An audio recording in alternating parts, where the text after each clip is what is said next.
नमस्कार बच्चों। आज की अपनी इस वीडियो में हम अपनी क्लास 12th हिस्ट्री के चैप्टर 2 राजा, किसान और नगर की स्टार्टिंग करेंगे, जिसमें आज हम यह जानेंगे कि उस समय के मौर्य साम्राज्य और गुप्त साम्राज्य और दूसरे चोल, चेर, पांड्य जैसे साम्राज्य के राजाओं की क्या विशेषताएं थी, जिसमें कि बेसिकली हम मोस्टली अशोक, सम्राट अशोक के बारे में गहनता से जानेंगे।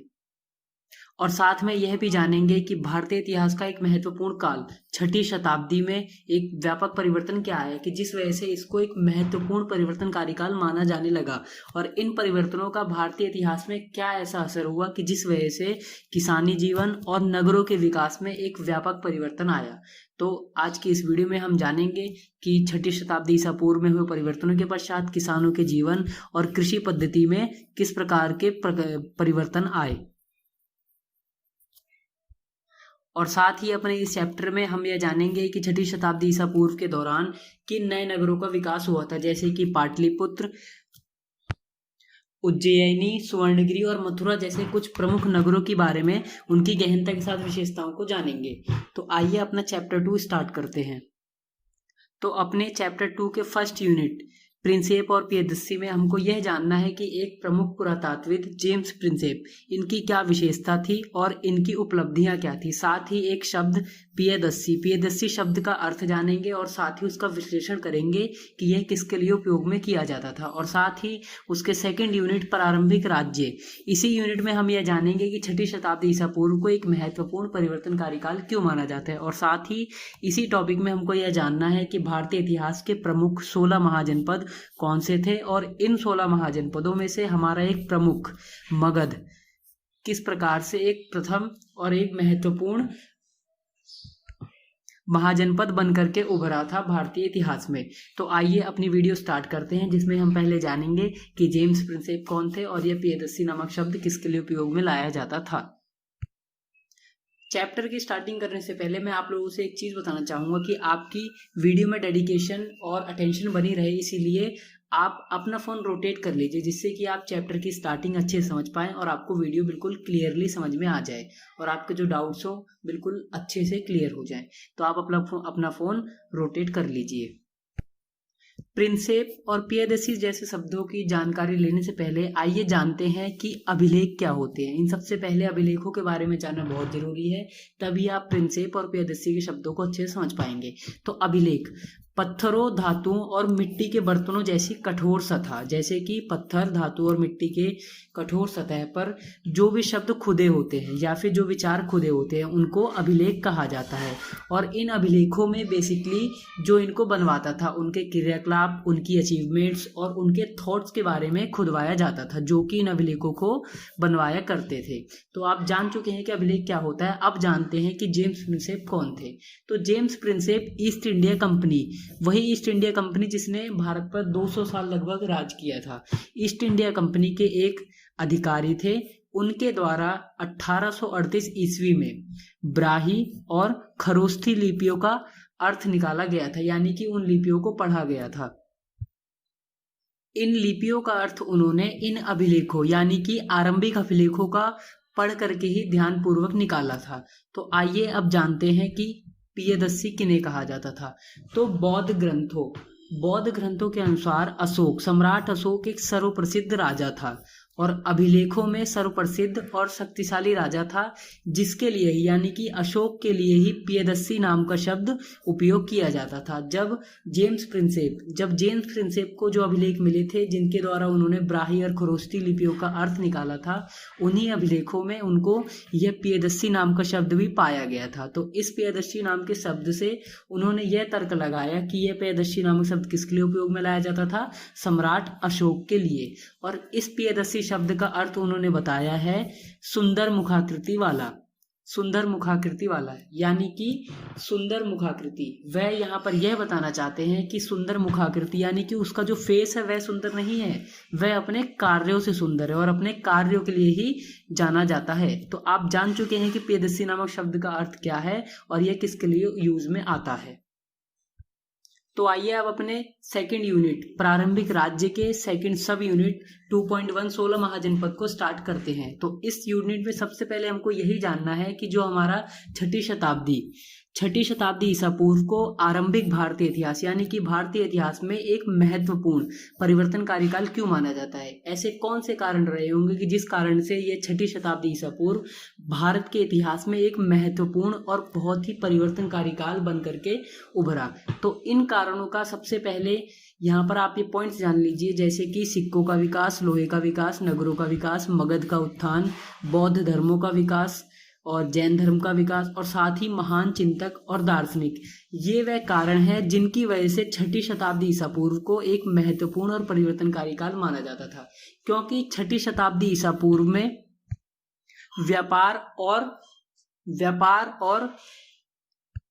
जीवन को सरल तथा सुगम्य बनाने के लिए सबसे पहले छठी शताब्दी ईसा पूर्व में चांदी और तांबे के सिक्कों को आहत सिक्के बना करके प्रचलन में लाया गया था। यानी कि छठी शताब्दी ईसा पूर्व में ही सबसे पहले तांबे और चांदी के सिक्कों का प्रचलन आरंभ हुआ था, जिस वजह से यह एक बहुत ही महत्वपूर्ण और परिवर्तनकारी काल माना गया। और साथ ही इसी काल में लोहे का विकास भी हुआ था। जैसे कि आप जानते हैं, वर्तमान में झारखंड में लोहे की कई खदानें पाई गई हैं, तो उस दौरान इस झारखंड में लोहे की खदानों की खोज की गई थी, और उपलब्ध होने के बाद लोहे के द्वारा सैन्य उपकरणों जैसे कि हथियारों और अन्य उपकरणों को बनाया जाने लगा, जिससे कि सेना में और भी सशक्तिकरण में मजबूती मिली। और साथ ही इसी काल में नगरों का विकास भी हुआ था, जिस वजह से इसको महत्वपूर्ण माना जाता है। छठी शताब्दी ईसा पूर्व में ही मथुरा, वाराणसी तथा इंद्रप्रस्थ जैसे अनेकों नए नगरों का विकास हुआ था, जिस वजह से इस काल को महत्वपूर्ण तथा परिवर्तनकारी काल माना जाता था। और जैसे कि आप जानते हैं कि उसी काल में 16 महाजनपदों का विकास हुआ था, जिनमें से हमारा एक मगध बहुत ही शक्तिशाली तथा विकसित महाजनपद बन करके उभरा था। तो इसी वजह से इस काल को महत्वपूर्णकारी काल भी माना जाता है। और साथ ही इसी काल में बौद्ध धर्म और जैन धर्म का भी उदय हुआ था, जो कि पूरे विश्व में लगभग फैल गए और उनका विस्तार धीरे धीरे होता रहा। तो इसी काल में ही इन दोनों धर्मों का भी विकास हुआ था। और साथ ही छठी शताब्दी ईसा पूर्व का ही काल था जब विश्व में और साथ ही भारत में भी महान चिंतकों और दार्शनिकों का उदय हुआ था। जैसे कि विश्व लेवल पर आप जानते हैं, जरतुस्त्र, खुगतनसी, सुकरात, प्लेटो, अरस्तु तथा भारत में महावीर और बुद्ध जैसे अनेकों चिंतकों और दार्शनिकों का उदय हुआ था। तो इन कारणों की वजह से भारतीय इतिहास में छठी शताब्दी ईसा पूर्व को एक बहुत ही महत्वपूर्ण परिवर्तनकारी काल माना गया। आइए अब जानते हैं कि 16 महाजनपदों के क्या नाम हैं और उनकी क्या खासियत थी। यहाँ पर आप महाजनपदों के नाम देख सकते हैं: काशी, कौशल, अंग, मगध, वज्जी, मल्ल, चेदी, वत्स, कुरु, पांचाल, मत्स्य, सूरसेन, अश्मक, अवंती, गांधार और कंबोज। यह हमारे 16 महाजनपद हैं, जो कि आरंभिक इतिहास यानी कि छठी शताब्दी ईसा पूर्व के आसपास अस्तित्व में आए थे। तो आइए अब जानते हैं कि इन 16 महाजनपदों की क्या विशेषताएं थी, क्या विशिष्टताएं थी।